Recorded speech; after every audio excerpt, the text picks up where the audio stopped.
Hi, this is Bruce Bewald with Synapse Energy Economics. You are on the March 3rd Thursday webinar. This month, we're going to be talking about benefit cost analysis for utility-facing grid mod investments.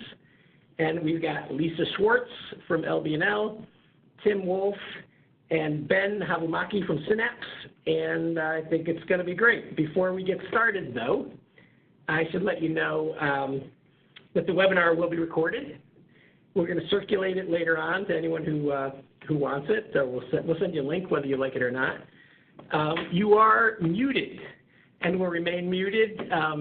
That's just because we found it hard to field questions and have a conversation in this format with so many people. But you can send your questions. In fact, please do send your questions to webinar@synapse-energy.com. I'll be fielding questions live for the next hour, so send them along, please. It's webinar, singular, no S, at synapse-energy. If you have any kinds of issues with the technology, use the chat feature. And if you send questions to the chat feature, we might find them or we might not.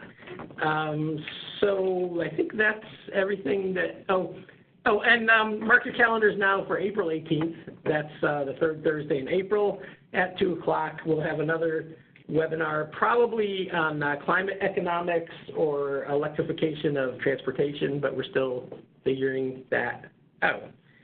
Is Lisa on the line? So let me transfer this to Lisa Schwartz. Please go ahead. Thanks. Thanks, Bruce. I'm Lisa Schwartz with Berkeley Lab. We lead training for states on distribution systems and planning, and it's all part of U.S. Department of Energy's Grid Modernization Lab Consortium, and in partnership with other national energy labs, the National Renewable Energy Lab and the Pacific Northwest National Lab. So states are grappling with how to analyze benefits and costs of the utility-facing investments in grid modernization. That includes things like distribution automation, advanced metering infrastructure, and automated distribution management systems. So I asked Synapse to develop a pilot version of the presentation you'll hear today for a training last fall for the consumer advocates, the National Association of State Consumer Advocates. And then Synapse refined the presentation for training earlier this month for Mid-Atlantic public utility commissions and state energy offices. And also joining us were representatives of a new task force on comprehensive electricity planning that's hosted by the national organizations representing these state agencies, NAROC and NASIO. So Berkeley Lab's work on distribution planning extends beyond training the state agency, I've mentioned the state energy offices, the consumer advocates, and the public utility commissions to support our technical assistance activities. I also work with Synapse to create an educational report that supplements the presentation you're about to hear. And Berkeley Lab is about to launch external peer review of that report. And Tim will talk about that more today. And I just want to thank our sponsors at USDOE, the Office of Electricity and Solar Energy Technologies Office for supporting this work.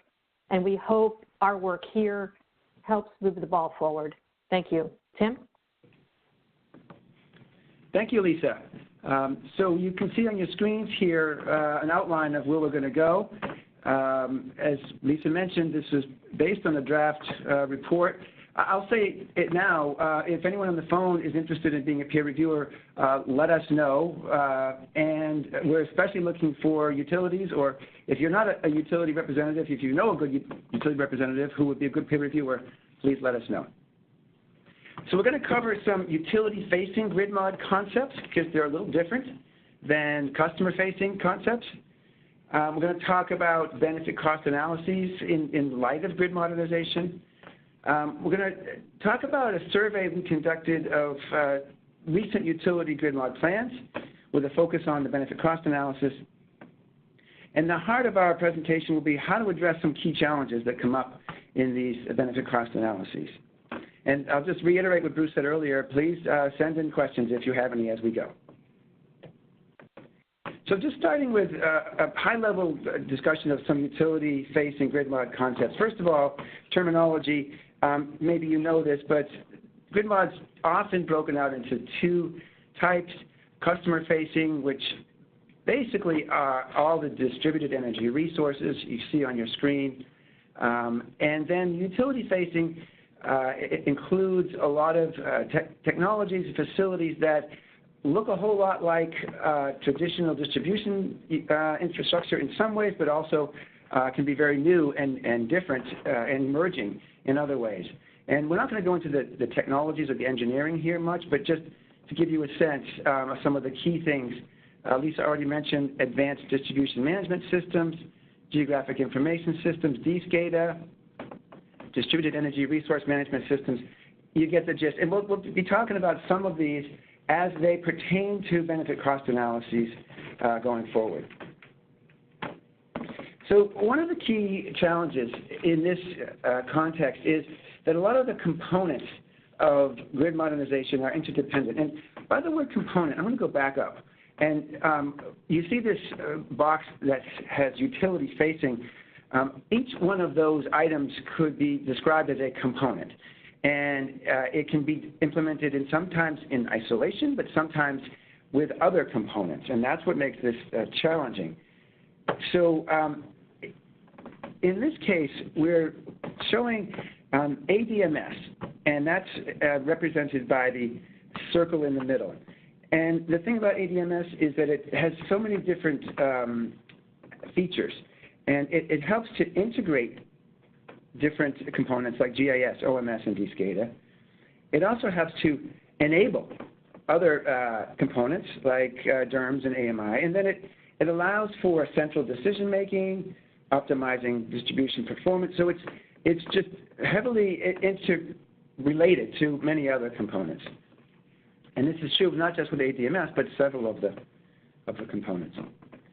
Another key issue, and this is related to what I just mentioned, is some components can be described as being core, part of the platform, and others can be described as applications, meaning they're more modular, they're more optional. And we use this slide, you've probably seen it from the US DOE Modern Distribution Grid Decision Guide from 2017. And it helps to get a sense of how some of the pieces fit together. And as you can see, there are certain grid mod components that are considered core, platform, components below the black line.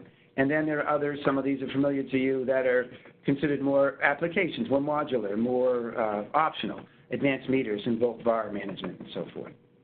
And these distinctions become very important in terms of how we look at the benefits and costs of the different components. So a couple of high-level concepts just to get your bearings. That is high-level benefit cost analysis concepts related to grid mod. One of the first things is identifying the benefits and the costs. That's absolutely foundational here. And it's never quite as simple as one might think. Many of you have probably done this exercise, whether it's for efficiency or for AMI or for other types of DERs, or sometimes for power plants. Sometimes just identifying all the benefits and costs can be the first challenge. And here we break them out into three types. There's the traditional benefits you think of in terms of reduced O&M, saved energy costs, avoided T&D costs, and so forth. Then there's some that aren't always considered but probably should be that accrue to the utility system, like safety, resilience, and so forth. There are some of these that accrue to specific customers, and not necessarily participants like you might see with energy efficiency, but some customers who, for whatever reason, their particular consumption or their particular own technologies are more likely to experience these benefits. And then there are some that accrue primarily to society. And then even within this framework, some of these benefits are hard to pin down. Resilience obviously has some benefits for the utility system. It might affect some customers more than others, those that are influenced by storms and outages more than others. And then there are societal benefits because sometimes it's really important for society to get hospitals and police stations and other critical facilities back online as quickly as possible. So this is another key consideration that we'll get back to later on in terms of figuring out how to account for these benefits. Now the costs are a much simpler item to categorize. As we often see in benefit cost analyses for utilities, the costs are pretty straightforward. They're almost always monetizable. Most of them accrue to the utility system. In this case, if we're talking about utility-facing grid mod and not customer-facing, not DERs, then really most of the costs accrue to the utility. There may be little to none that accrue to customers, and maybe little to none that accrue to society. Now, I'm not saying this is the be-all, end-all last word on this, but this is sort of the general characterization of costs, and this is what we saw in our study. So there is an important background here. There's a long history of benefit cost analysis tests that have been used for energy efficiency. You probably all know that these have evolved from the California Standard Practice Manual. It includes 5 standard tests. 3 of those tests are commonly used around the country: utility cost, total resource cost, and societal cost. Now, what's important about this, and why I mention it, is these are increasingly being used to assess grid modernization, DERs, and related initiatives. So they provide a foundation that we should be aware of. However, the California Manual doesn't address certain needs. It doesn't address regulatory policy goals. It's been interpreted inconsistently in many, many places around the country. And it doesn't address some key issues that come up with distributed energy resources or grid mod. So in response to those limits, almost 2 years ago now, the National Standard Practice Manual was developed to update, improve upon, and replace the California Manual. It includes a set of fundamental principles for BCA approaches. It identifies the importance of accounting for regulatory goals, which is missing in the California Manual. It introduces what we call the regulatory perspective, which means it's not necessarily the utility perspective that's paramount, and it's not necessarily societal.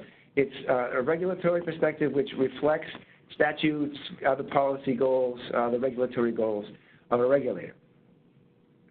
It articulates that there are multiple options for BCA tests. So what that means is that utilities no longer have to choose between the utility cost test, the societal cost test, or the total resource cost test. There's a whole lot more options as long as they are developed using the principles provided in the NSPM. And the manual provides a framework for coming up with a primary benefit cost test. It introduces, as I mentioned, the regulatory test. It accounts for state regulatory goals. In general, this is often broader than the utility cost test. It might not be if there are no additional goals in a state, but it often is. And it's often narrower than the societal cost test in that regulators don't necessarily need to or have even the authority to account for all societal impacts. And the other thing about the manual that's important to recognize, while it was focused on energy efficiency, it was really intended to be applicable to distributed energy resources and grid mod and so forth. So there's been several reports out on this concept recently. One of the more important ones came from DOE back in 2017. I hope some of you have seen it. It's not as easy to find. It's called Water Distribution Grid Decision Guide, 3 volumes. One of the volumes, volume 3, has a section on benefit cost analysis. And it's relatively short, but it's important in identifying at least the concepts that DOE is thinking of and how to go through benefit cost analyses in these contexts. And this slide you're looking at, slide 13, I've adapted from one of their tables in section 3.4. What they do there is they identify different types of expenditures made for different purposes, and then recommends that different BCA approaches might be applied to different types of expenditures. The first type of expenditures are those that are like traditional distribution expenditures, replacing aging infrastructure, the kind of investments utilities have made for years on the distribution system. Another type that they put into this category is core foundational platform components. And you saw in the slide above that there's a handful of those that fit into that type, such as SCADA, OMS, and GIS. For these kind of expenditures, they recommend a least cost best fit approach. And this is, it's actually akin to what utilities have been doing for years and years with distribution investments, where there's a presumption and maybe even a demonstration that there's a need for new distribution investments. Maybe it's to maintain reliability, or even to serve new distribution areas. And because there's a need, the question of whether to invest the money isn't so relevant. The question is how to get the best fit, the technology that works the best at the lowest cost. And so it's a different approach, and what it means is you often don't look at the benefits. It's really just focused on cost. What are your options? Which ones does the job that you need for the lowest cost? And so that very much simplifies the whole analysis, as you can imagine, because you take benefits out of the equation. The second approach is the utility cost test, which you're all familiar with, and it's been used by utilities since the beginning of time. Focuses on the present value of revenue requirements. And the DOE report recommends that this approach be applied to non-core modular components related to enhancing reliability or operational efficiency. So in this case, the components aren't what you might call necessary or presumed to be necessary, but they're for important purposes of like reliability and operational efficiency that are standard utility obligations. And so in this case, the utility cost test makes the most sense. And they have a couple of examples, AMI and VBO. And then the third approach they call integrated power system and the societal cost test. And what they mean by integrated power system, they mean an integrated resource planning approach, where you look at your entire system, you look over a variety of options, you look at different scenarios, and you come up with an optimal mix of resources. And that in that methodology, you apply a societal cost test, where you add on top of the utility benefits all the societal benefits. And the logic behind applying the societal benefits here is that these are this approach is applied to components that are designed to achieve certain regulatory goals or societal benefits. So in this case, the test sort of matches the goal of some of the investments. So it's a bit of a more refined approach to what we're used to seeing in terms of breaking out the analysis by type of expenditure and recommending different BCA approaches and different BCA tests. So Tim, for that middle category, you mentioned the utility cost test.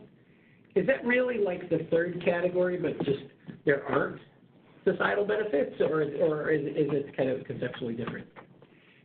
I think it's a little bit of both. I think if we're talking about utility-facing grid mod, then there aren't really many societal benefits, if any.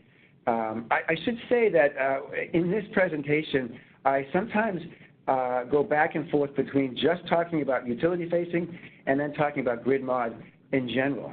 And in this case, I'm talking about grid mod in general. That's what this DOE report was about, and that's what this framework was about. So for the grid mod, utility-facing grid mod, then you're right, Bruce, there's really very little, if any, societal benefits. But once you go to beyond that, and for example, if you have AMI or something that promotes more distributed energy resources, you might have societal benefits in that case. Thanks. You keep mentioning AMI and VBO. Do you want to tell us what those are? Yeah, sorry about that. So AMI, Advanced Metering Infrastructure, and I'd be surprised if people on the phone haven't had some of that discussed in their states. Volt power optimization is VBO. which again is it's being more frequently discussed. It's often a component of grid mod proposals.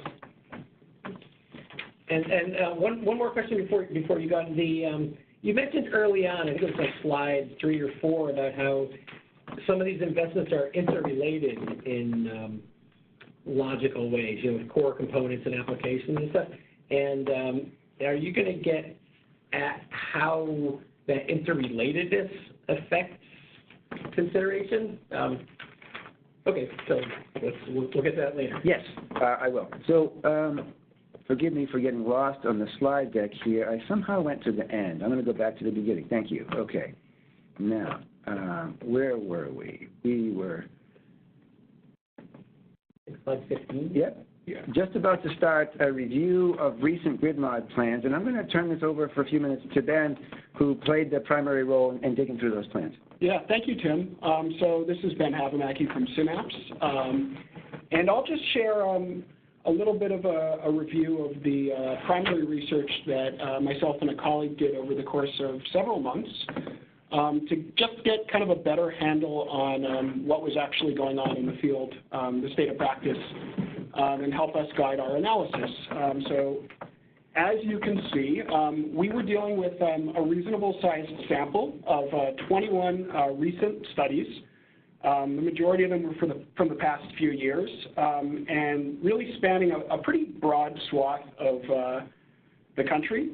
I'll say as well, in case any of you have never had your hands on one of these studies before, they're oftentimes quite voluminous, very technical, and require a real commitment to get through.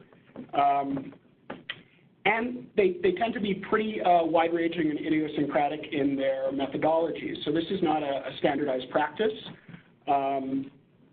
And in some ways, we really looked at 21 different approaches, or perhaps 15 different approaches to conducting grid mod BCAs.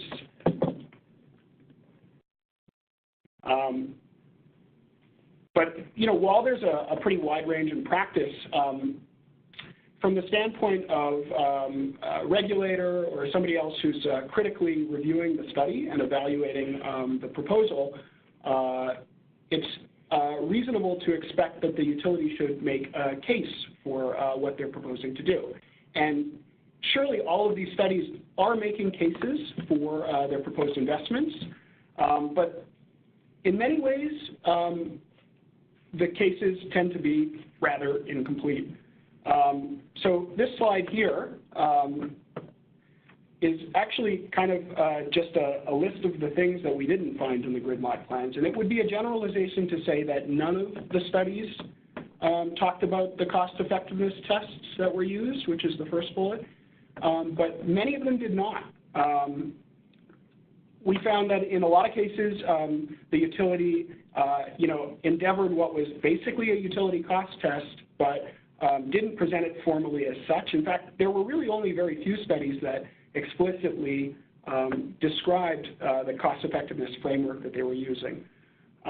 Surprisingly, not all of the studies were explicit about the discount rates that they were using. It appears that in most cases there is discounting applied, and in a lot of cases it's the weighted average cost of capital, but not in all cases. And the same thing for the other points as well. Studies are not consistently clear on accounting or methodology for dealing with interdependencies.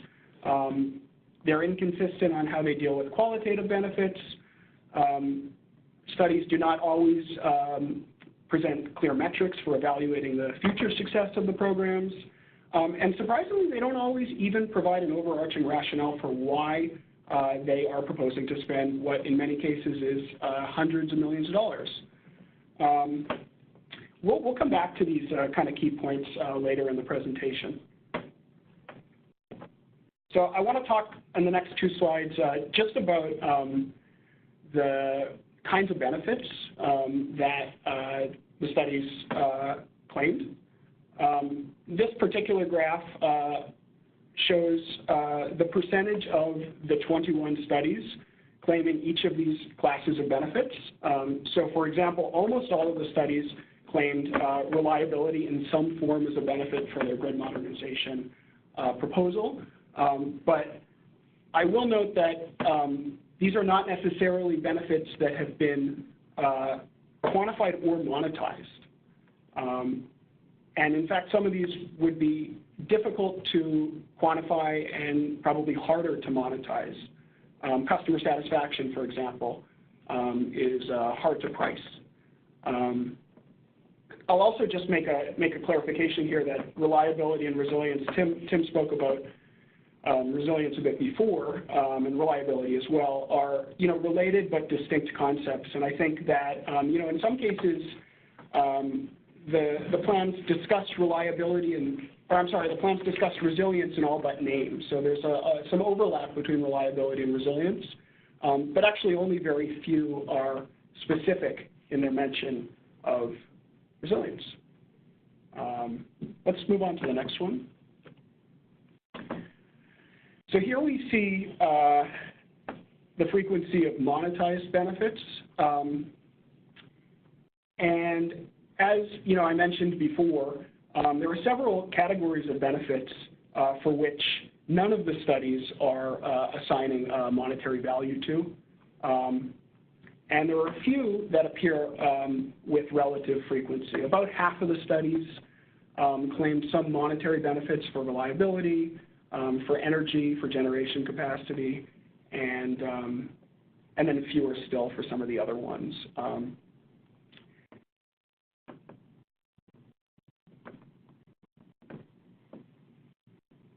And the challenge, of course, is that if the studies don't present, a complete picture of benefits or don't completely monetize benefits, then it can be difficult to try to get a handle on the overall benefit-cost ratios for the proposals.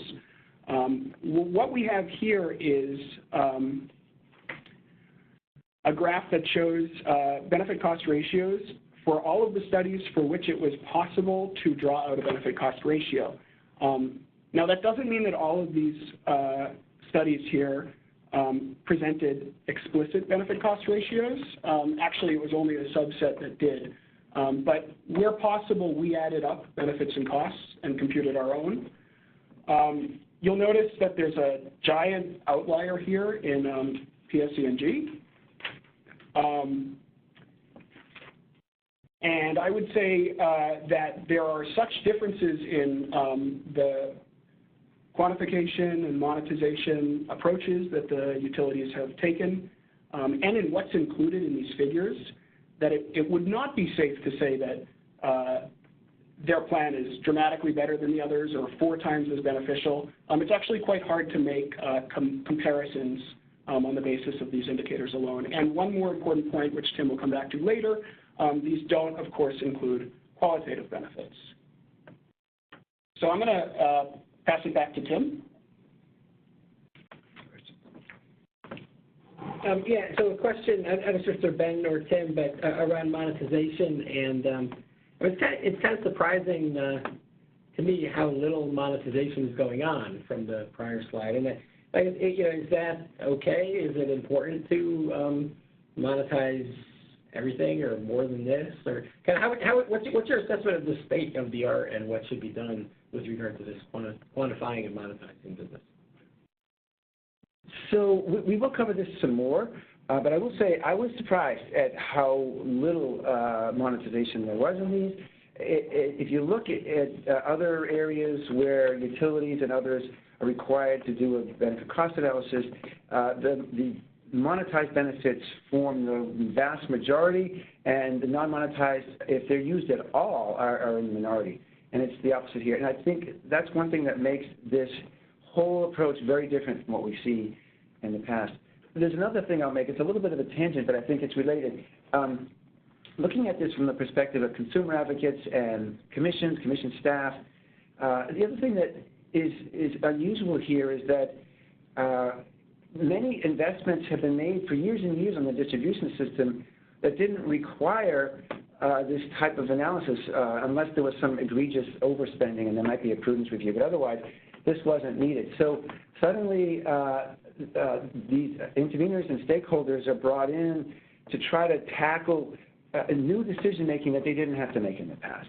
And this is where the reason that the qualified or quantitative benefits are relevant there is that in the past it's all been least cost best fit. Now suddenly we may need to do more than that. Okay. So now we get to the core of what we want to cover here, how to address some of these key challenges that we've identified. And I'll just list them briefly so you know what's coming. One of the challenges here is documenting the purpose of each component, choosing the framework or the test and articulating it, choosing a discount rate, accounting for interactive effects, accounting for qualitative benefits, addressing customer equity. And I'll just pause for a minute to say that this is kind of important here. Again, in the past, when there were issues around distribution system investments, it was usually a presumption or demonstration that they needed to do it, and you just do it at the least cost. Now, that's not so clear, and there may be some customers who benefit more than others, and suddenly equity becomes more of a challenge than it did in the past. So, for example, there might be additional information available provided to customers that some customers care about a lot and others don't. There might be increased resilience that benefits some more than others. And there's quite a long list, actually. So it becomes a pretty important issue here.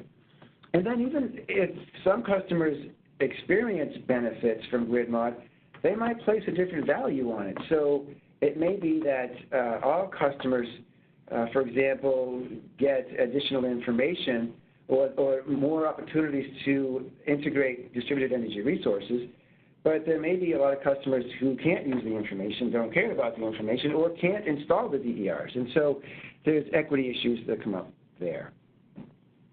And then finally, coming up with ways to try to ensure net benefits to customers, given the importance of that. So starting with the first one, documentation. As Ben mentioned, the documentation that we've seen is ad hoc and not formalized or routine in any way, but it can be really important in formulating how the BCA works. First of all, is the component a traditional distribution investment? And I mean component here. I mean broken out by components, not the whole package. If so, it might warrant a least cost best fit approach, and that simplifies things. Does the component play a core platform role? Again, that may warrant a least cost best fit approach, in which case you don't have to worry so much about the benefits. Is the component consistent with state regulatory directives and goals? Because this will also have implications for the benefits to be considered. And I would add that DOE is developing a variety of terms, technology, a taxonomy of how to describe grid mod investments and their roles, as well as what roles they play in light of regulatory directives and guidance. So that's an evolving thing that should help here. We encourage utilities and others to take advantage of some of those definitions so that as new plans are filed, they are much more clear about some of these key questions. Next issue, choosing a BCA test. The first thing that may seem obvious but needs to be stated is to articulate the BCA test up front. Ideally, this would be done before the utility does its analysis, but at least the analysis that's filed has got to be clear about what test is used. And to keep it simple, I think it's fine to apply the least cost best fit framework where warranted, traditional expenditures, platform components. However, it's important to emphasize that this test is only valid if the expenditure can be justified, that it can be justified for this expenditure.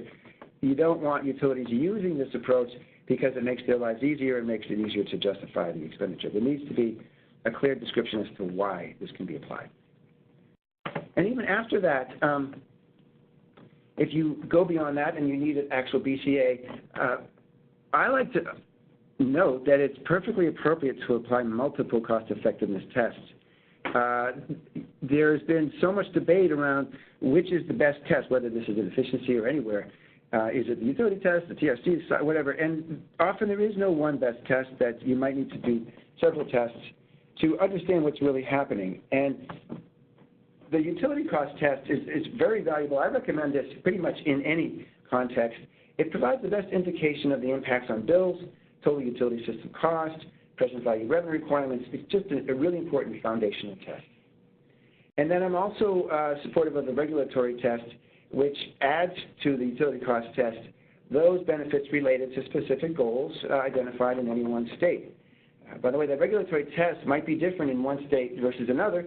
It depends entirely upon that state's legislation and precedents and specific goals. But that gives you a better sense of how well those regulatory goals are being achieved by the proposals put forth. And the last concept I'll say here is that both approaches can be used as a check. And by both, I mean utility can use a least cost best fit approach for lots of their components, but then also apply another, like a BCA test, a utility cost test, just to check. And if there are some least cost best fit appropriate components where the utility cost test has a benefit cost ratio of 0.2, you might want to really question whether that makes sense. But if you do a utility cost test and the benefit cost ratio is 0.9, 0.95, then it's easier to say, okay, it looks like this is going to make sense. The risk to consumers is just that much less. And you might get the theme coming out of me here that it's appropriate to do lots of different analyses, and that's exactly what I'm recommending, because to understand some of these issues, we can't be lazy. We need to do all these analyses and put them all together for regulators to figure out what is in the public interest. Interdependencies. So here again, if the least cost best fit framework can be justified because it's a platform component, then that's perfectly fine to use, and that can save a lot of time and effort and makes good sense. Now, it's possible, as I mentioned, that you can start here with applying a BCA test for each component that's not subject to the least cost best fit approach, using one or both of the utility cost test and regulatory test. So you do those in isolation and see how each one fares in isolation. And then you bundle them in different ways so that you see how the components will, what kind of benefits they'll offer once they're bundled. What I didn't mention earlier, what Ben didn't mention, is a lot of times in the plans we reviewed, we saw these components just all bundled up into one, and it's extremely difficult to identify whether any one piece makes the whole package better or worse. So we're suggesting that you do these independently, but then you can build them up. So you could start with one scenario that's just all the platform components and see the benefits and costs of that. And then lay on top of that modular applications to see what they do to the whole portfolio. And to illustrate how this works, we have an example here where we have three scenarios. The first one is platform components only. The second one adds a couple of modular applications, in this case, fault location, isolation, and SR, and volt valve optimization. And then the third one adds on top of that AMI and DERMS. And we just have very simplistic cost benefits, net benefits in the BCR, and then the findings. So if you just start with the platform scenario, it turns out the benefits don't exceed the costs, net benefits are negative, you would find that this is not cost effective. Scenario 2, though, you add a couple components and you find that for these components, the benefits exceed the cost by quite a bit, so that the whole portfolio, your benefit cost ratio exceeds 1, net benefits are positive, and you would say this is cost effective. In the third scenario, you add a couple more. In this case, the AMI and the DERMS that are added on themselves are not cost effective, So what they do is the whole bundle, the whole portfolio is still cost effective, but less so than scenario 2. So with scenario 3, you're actually kind of left with a question, and I don't think there's an answer that can be used universally. I think it depends upon the context. The question is, do you add AMI and DERMS because the whole portfolio is still cost effective, or do you not add it because the net benefits are greater and the benefit cost ratio is greater without them? So again, that's a policy call, and it turns out that there probably are other factors in the proposal that can be used to help resolve this question. So that's actually going to the next slide, and the next big issue, which is qualitative benefits. So we have several suggestions here. First, put as many benefits as possible in monetary terms. You saw the slides earlier where maybe, 15 of the proposals put quantified benefits in, monetary benefits in, but 6 did not. Well, if the 15 can do it, it suggests the other 6 can. So we should see a whole lot more benefits in monetary terms. Again, apply the least cost best fit framework where it's warranted, as long as you can justify it. That helps with the qualitative benefits because you don't need benefits in that framework. And then this is key, establish metrics to assess the benefits. So even if you don't have a monetary value for a benefit, you can still put them into quantitative metrics. Some of those we're very familiar with. For example, reliability we put into SAIDI, SAFE, CAFE. There's a whole long list of metrics that you can quantify and document that aren't monetary. And by having those, it gives the regulators and others a whole lot more information to go on in terms of understanding the benefits. And, as I'll mention in a few slides, it helps with protecting customers. And then finally, there are quantitative ways to address qualitative benefits. We list 4 here, but there's lots of different ways of doing it. Sometimes they're really simplistic, and sometimes they're ridiculously complicated. And they all have their advantages and disadvantages, but I will say they all offer advantages to doing nothing, or to just assume that they're 0, or to just ignore them. One option is to just use a point system to assign value to them, using judgment to assign your points, but nonetheless, judgment based upon good professional understanding of what's going on. Similarly, you can use a weighting system to assign priorities to the benefits. You can assign proxy values to certain benefits. That is done sometimes. Or you could use some kind of multi-attribute decision-making techniques. Again, they can get complicated, and they have their own strengths and weaknesses. But we have here another example to help demonstrate that. And this builds off the one I just showed you, exact same 3 scenarios. But here we have 3 rows at the bottom that account for the qualitative impacts. And all we've done is identify 2 important qualitative impacts, resilience and customer choice and flexibility, and put forward a methodology where the utility and then anybody who reviews the plan would assign a 1, a 2, or a 3 to those benefits, 1 being low, 2 being medium, 3 being high, just to put a little bit more context on those benefits. And you see with scenario 1, those qualitative impacts are still pretty low and probably not enough to overcome the low benefit cost ratio. For scenario 2, well, it already was cost effective to begin with, and so the qualitative impacts are not that important. You don't really even need them, but it's helpful to have them here. Scenario 3, it starts to become important because here in the previous example, the regulators were left with a choice. Do we add AMI and DERMS given that it reduces the quantitative monetized benefit cost ratio or not? Well, in this example, resilience and customer choice and flexibility were both given very high rankings for AMI and DERMS. And so it would be easier for the regulators to conclude that this is in the public interest. This is cost effective. Yeah, it's not quite, the monetary benefits aren't quite as high as scenario 2, but customer choice and flexibility and resilience are really important, and this will help deliver them. So again, it's all about providing as much information as you can provide to make some of these difficult decisions. Question.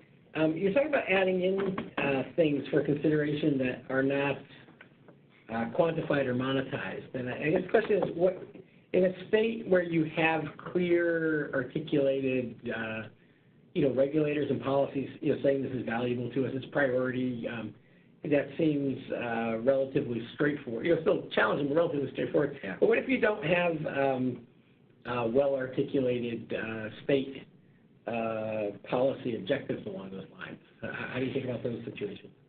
Great question. One thing that the National Standard Practice Manual emphasizes in several ways is that when developing a benefit cost analysis test, it's important that each state start with a foundation of its own policy, its own regulatory goals, starting with statutes and so forth.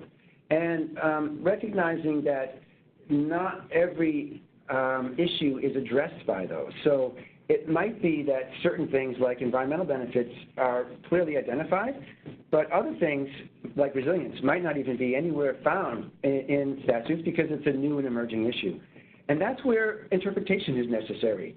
And interpretation meaning, what does the state want the policy goal to be if one isn't clearly articulated? And in the National Standard Practice Manual, I would argue as well anywhere that the way to come up with those regulatory policy objectives is to get some stakeholder input and have the discussion and have the commission establish those. And the more that can be done before these plans are filed, the better. But if not, they can at least be established and identified during the process of reviewing the plan. Okay. So customer equity. As we mentioned earlier, we don't see a lot of discussion of customer equity in the plans we've reviewed. A lot of times the plans just imply or even state that all this is necessary. And I think we all need more than that. And we all need to make sure that customers see benefits and don't absorb undue cost. So some of this is repetitive, but it's critical to understanding how we can protect customers. Fully document the purpose, whether it's traditional, platform, least cost benefit. That just helps us all understand why this is being done and who it's serving. This next one is important. Articulate the beneficiaries. That is, which customers are going to see some of the benefits? How many customers? Over what time period? So you could go back to the slide deck I mentioned, you go back to the slide that we had earlier regarding all the benefits, one of which was customer satisfaction. And sometimes you hear customer choice, sometimes it's customer flexibility. And I think the utility should be pressed to say, okay, which customers? Which customer classes? And within those customer classes, how many? Oh, another one that's really big, and we see in almost all of these studies, is integration of distributed energy resources. And it's perfectly reasonable to ask utilities, give us a forecast of what you think those are going to be. How many customers, and also over what time period. Sometimes some of these benefits might not really cover a lot of customers over 2, 3, 4 years, but over 8, 9, 10 years, they might cover everybody. And that's just another important piece of this for all the reviewers to understand. In my view, if you want to protect customers, that the results of the utility cost test should be paramount. Not exclusive, but it's paramount. It tells you, what's going to affect customer bills. Regulatory policy goals are important and sometimes requirements, but if you really want to know what's going to happen to customer bills, the utility cost test is the way to indicate that. And then the other thing is a long-term bill impact analysis. This is a way to put the grid modernization cost in context. I'm not sure that we saw any grid mod plans do this, and yet it's fundamental. You see it in almost every rate case when they're going to increase rates. Why not do it here when utilities are requesting billions of dollars sometimes that will also increase rates? And I use the term long-term bill impacts because it's important. Sometimes the costs are higher in the early years, but the benefits start to increase and compound over time. So it's important not just to look at 1 year, but to look several years out so that you factor in both the short-term and the long-term costs and benefits. So one question about the utility cost test is how do you think about that where for people who think the rate impact test takes care of that. So you're kind of recommending utility cost test to look out for customers, but doesn't the rate impact test make that irrelevant or wrong? No, the rate impact test tells us whether rates are going to go up or whether they're going to go down. It doesn't help in any way by telling us how much they'll go up or how much they'll go down. It simply doesn't help at all. And in the case of, I should also say that a lot of these recommendations I've been talking about are for utility-facing grid mod, where there are very few examples of reduced sales. And so that's what the rate impact measure test is really kind of captures, lost revenues from reduced sales. Here it doesn't happen. But the utility cost test does tell you the revenue requirements, how much revenue requirements will go up or will go down based upon these proposals. So it's pretty central to addressing that question. Thanks. So you started off with utility program EE tests, like the California Standard Practice, and then how those kinds of perspectives might apply here to utility-facing grid mod investments. And I've had in the back of my mind efficiency, cost-benefit analysis, and from my impression is that with energy efficiency investments, there's a reluctance to do things that that anybody, in terms of equity, everybody has to win, and every nickel, every light bulb has to pass the screen, and so on. And I feel like here there's more of an attitude from you or from the plans that it's okay to do some stuff that it doesn't actually meet the letter of that strict interpretation of the benefit cost test. Yes, in my view, energy efficiency is often required to adhere to more stringent standards than like almost any other utility investment in terms of having a very hard and fast benefit cost ratio limit of 1. Whereas we have renewable portfolio standards, and we also have lots of investments that are done least cost best fit, where utilities spend above and beyond that because of policy goals and requirements. So, and in what we see here, this is interesting because that the grid mod proposals from the utilities are asking for a much, much looser type of BCA than what is applied to energy efficiency. They're asking, sometimes they call it a business case, which means let us use our business judgment to account for qualitative benefits to do what's right in the long term. So they're actually asking for a different standard, a looser one, and I think that's okay. The two things. One is it's got to meet a lot of the requirements we're talking about here. They've got to still justify it nonetheless, and there's no reason efficiency shouldn't have the same standard. Thanks. Before you get to the summary, which I think is coming up, two things. One is, let me tell the people on the line, you're getting to the end of your last chance to pose questions, so email them along. And Tim, I have a softball from the audience for you. Basically, what are the best sources of information to understand energy efficiency, BCA, and cost effectiveness tests? So we're talking about grid mod, I know, but there's interest in EE. Well, that would be the Synapse website. No, I'm joking.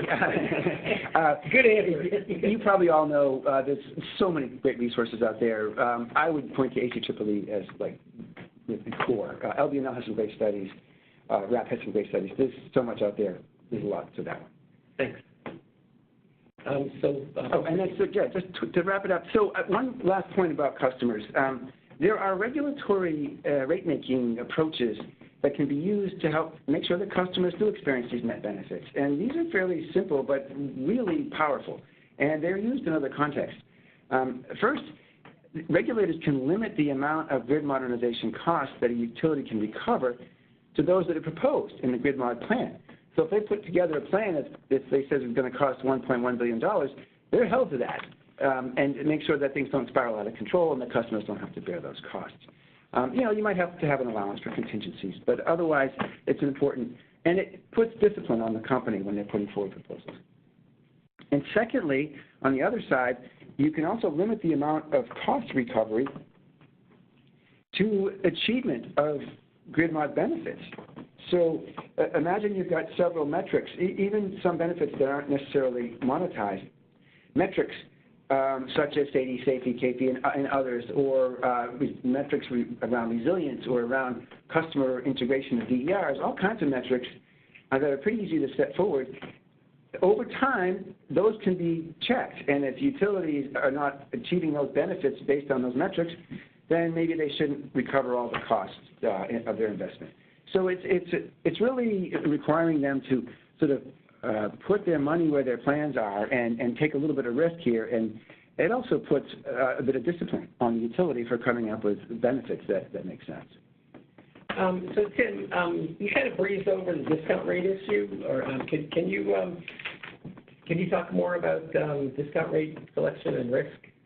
In a couple minutes, sure. For people on the slides, I have a couple of slides at the very end, actually in the appendix on this, and I wasn't sure I'd have time for it, but just briefly. And you don't, because we're just about out of time, yeah.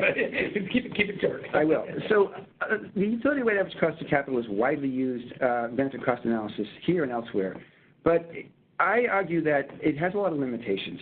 The reason that it's so widely used is it's used for unregulated businesses where the investor's time preference is driven by their opportunity cost, their risk. And the goal of the benefit cost analysis for unregulated business is to maximize shareholder value. For regulated utilities, that is not the case. The goals, safe, reliable, low-cost power, meeting policy goals, it's fundamentally different. It's not to maximize shareholder value. So I urge everyone to think twice about using the utility weighted average cost of capital and instead think of a discount rate that represents the regulatory perspective and is consistent with the regulatory test. And that typically means a discount rate that's lower than the utility weighted average cost of capital, more akin to a societal discount rate. And finally, on that point, because I know it's a contentious one, if somebody insists upon using the utility weighted average cost of capital, fine, use it as a high case, but also do sensitivities with a lower discount rate or societal one to show the implications of that important decision. Thanks. So I think we're going to wind up here.